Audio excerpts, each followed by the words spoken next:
Okay, good morning, everybody. And I'm really proud to be joined by my colleague from Massachusetts, Senator Warren, and one of our great representatives from Massachusetts, Representative Presley. We're here very simple today. We're here today to call on President Biden to extend the pause on student loan payments, which is right now set to expire in September. Now, we all know the pause was put in place at the beginning of the pandemic. It was already extended once by the president. It's proven to be one of the most effective steps that the government has taken to help Americans get through the health and economic crises created by COVID-19. That's why last month, Senator Warren, Representative Pressley, and I, along with many of our state, Senate, and House colleagues, sent a letter to President Biden asking to extend this pause to give Americans more time to get back on their feet. COVID created severe hardship for some, threw many others off their stride. To make borrowers repay their debts now would be unfair, would be harsh, and in many instances would be cruel. People were thrown off their stride by COVID. Give them a chance to recover. Wait till the spring. That's all. Well, that's not the only thing we're asking, but that's the first thing we're asking. We are also continuing to call on President Biden to use his existing legal authority to cancel up to $50,000 of student debt. This pause has actually shown how important canceling student debt is to borrowers and to our economy. We've heard about how being saddled with this debt has affected millions of Americans' lives on so many choices that they'd like to make. They're not able to pursue the career they want. They're putting off getting married or starting a family. They aren't able to open a business, buy a house, even buy a car, which many of them need to get to work. So we know how much of a difference extending the pause makes. Well, 10 times over, canceling $50,000 in debt would be even more important and helpful to these folks who are borrowers, to get the economy going, and to deal with the racial inequality which student debt has exacerbated. Resuming these payments could stall our country's economic recovery. It could bring millions of loan borrowers to the edge of financial crisis. If the pause on student loan payment isn't extended, the average borrower would have to pay about $400 a month. Just figure that out. You're getting back on your feet from COVID. You may have had a loss of income. You may have missed some rent payments. You may have been able to have to put off other things, your credit rating. $400 a month is much too much right now for so many people. It's $400 a month that can't cover groceries or books or rent or supplies for kids as they go back to school. In short term, it's going to mean more people will struggle to recover from the pandemic. We've had enough struggling. In the long term, extending the pause and eventually canceling student loan debt would be a bold step towards economic opportunity for millions of Americans and for our whole economy. There's hardly a better way to give a shot in the arm to this economy than this. As I said, canceling student debt would also, a passion of the three of us, would deal with decades of economic injustice and racial inequality. Student debt falls disproportionately on black and brown borrowers, many of whom are first-time college graduates. Canceling up to $50,000 in their families. Canceling up to $50,000 in debt would close the racial wealth gap between black and white borrowers by 25%, between Latino and white borrowers by 27%. So with all this good, all President Biden has to do is flick his pen, sign it. Make America a happier, better, more prosperous place. Senator Warren, Representative Pressley, and I are going to keep fighting until this happens. I'm going to turn it over to Senator Warren, who's been a complete champion on this. And I reminded my colleagues here, this is my mask that I wear all the time, you know that. Cancel student debt. I wore fight anti-Asian violence. That passed. I wore save the restaurants.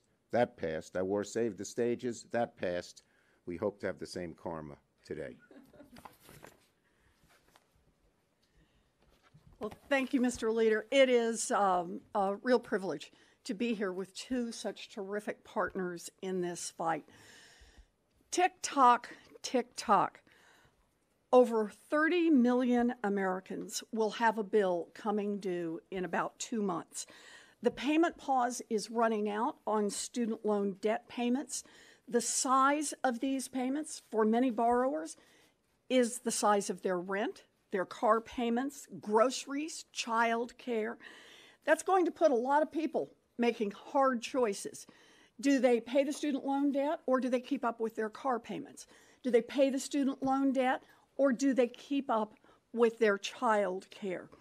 Now, those are hard choices, and remember, the student loan debt system is set up to make our federal government a tough creditor. People will see their wages garnished, even Social Security checks get garnished. Penalties and fees that mount up mean that someone who has borrowed $10,000, if they start to fall behind, can suddenly discover they owe 12 or 15 or even more. The choice about what to pay will fall hardest on the most vulnerable among us. 40% of those with student loan debt do not have a diploma.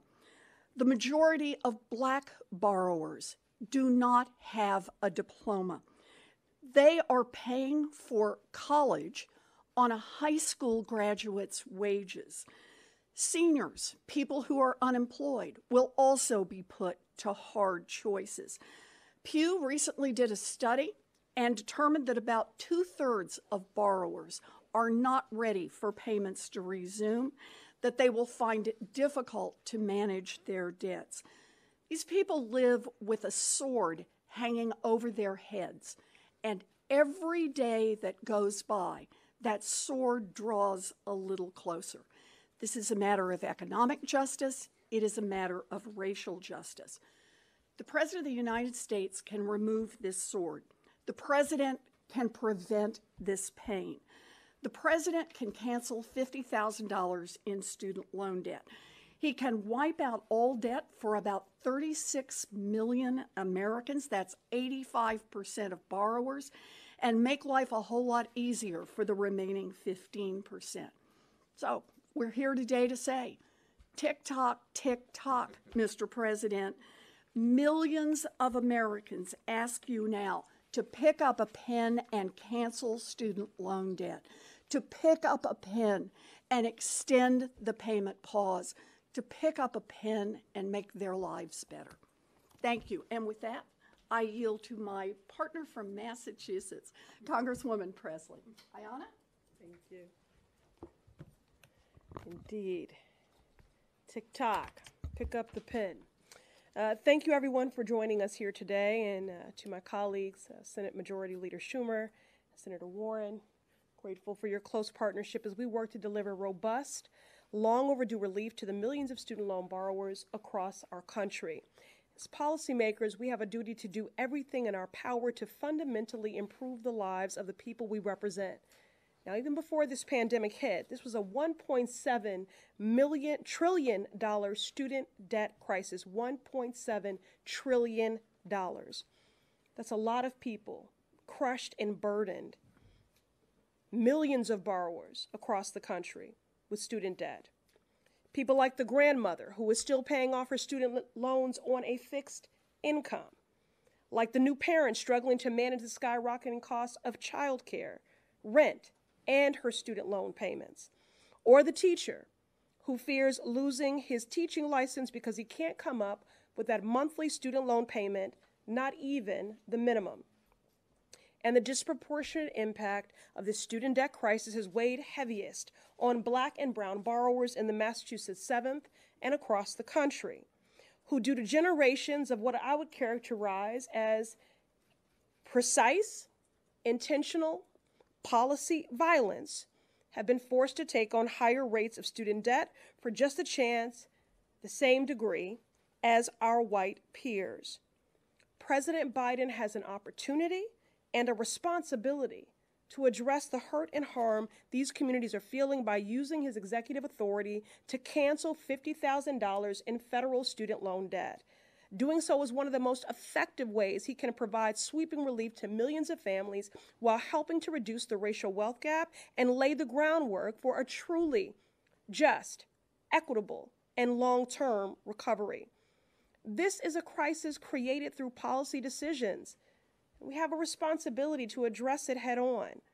In this moment of ongoing crisis, our families need every bit of help they can get. We need to alleviate their hurt. In just over 2 months, student debt payments are scheduled to resume for millions of people across this country. Families who have already been struggling to make ends meet throughout this pandemic through no fault of their own because of a pandemic-induced recession. They will have an additional bill at their doorstep, many that are the equivalent of a mortgage payment. That's why last month we wrote to the president urging him to extend the pause on federal student loan payments through March of next year.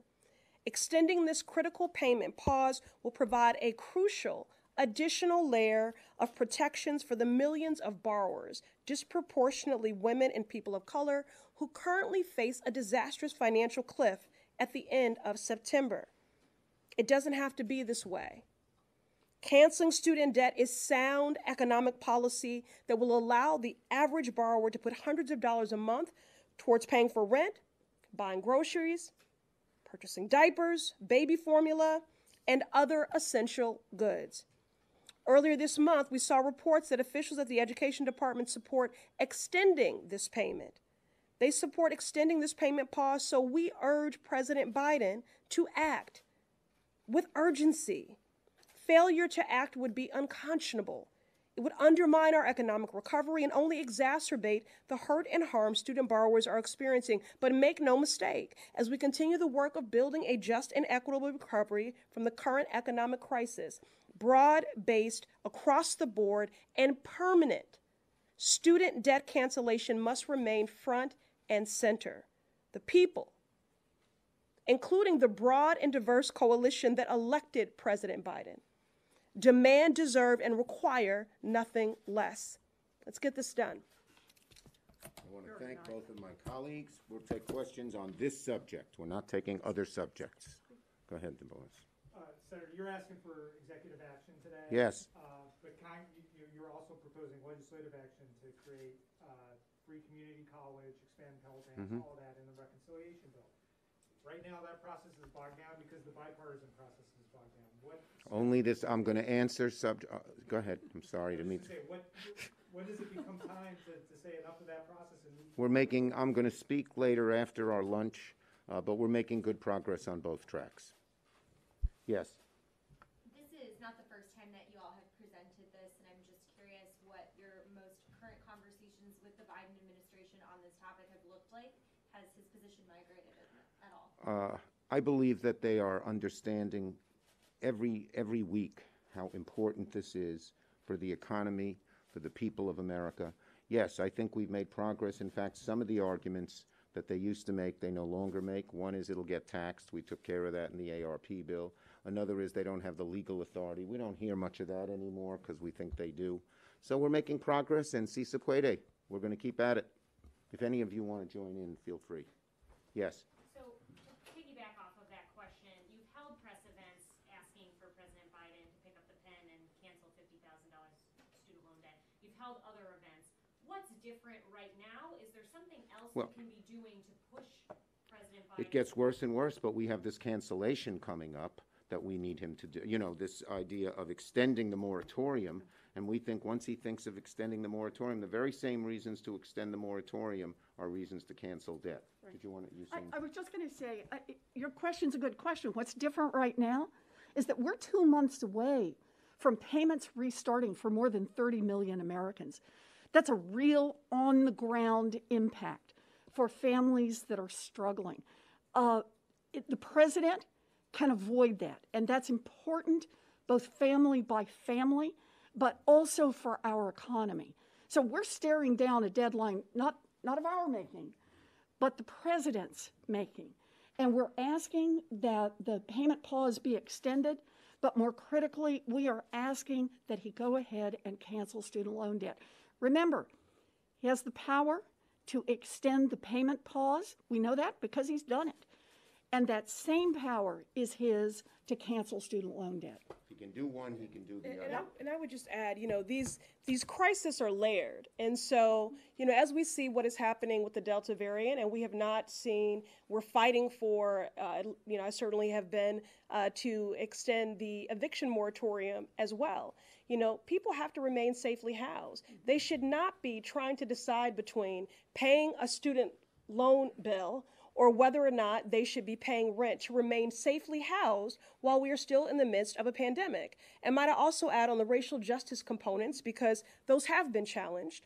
As someone who grew up in a red line community, and like 85% of Black student borrowers felt I had no choice but to borrow in order to pursue higher education, in light of the fact that Black families, because of policy violence, were deprived the ability to build generational wealth, and Black student borrowers default at 5 times the rate of our white counterparts. That's not abstract for me, that is personal. That has been my own experience. And so the White House has continually espoused and expressed a commitment to racial justice. So this is both an economic justice issue, this is an easy lever to pull and to exact as a part of a recovery strategy to jumpstart the economy, to alleviate a burden for families, and also gets us one step closer to actualizing racial justice. And finally, as you have seen in recent days, the president of historically Black colleges and universities have been using those ARP funds for canceling student debt, which I think further makes the case that they understand the burden that this has disproportionately on Black families. And so we need to follow their lead. We should be being the pace setters. But at the very least, we need to follow their lead. One other thing I'd say in answer to your question, support's growing. We hear more about this now than we heard 3-4 months ago. It's not fading. I'll go to online with 100 people, say a church group. This won't even be the subject. It'll be brought up. That's right. It's growing. Last question. Do you think that President Biden and his team are sort of waiting before doing debt cancellation because they don't want to upset all the negotiations here over the trillion? They haven't said that to us, and we say the sooner the better. Okay? Thank you, everybody. Thank you.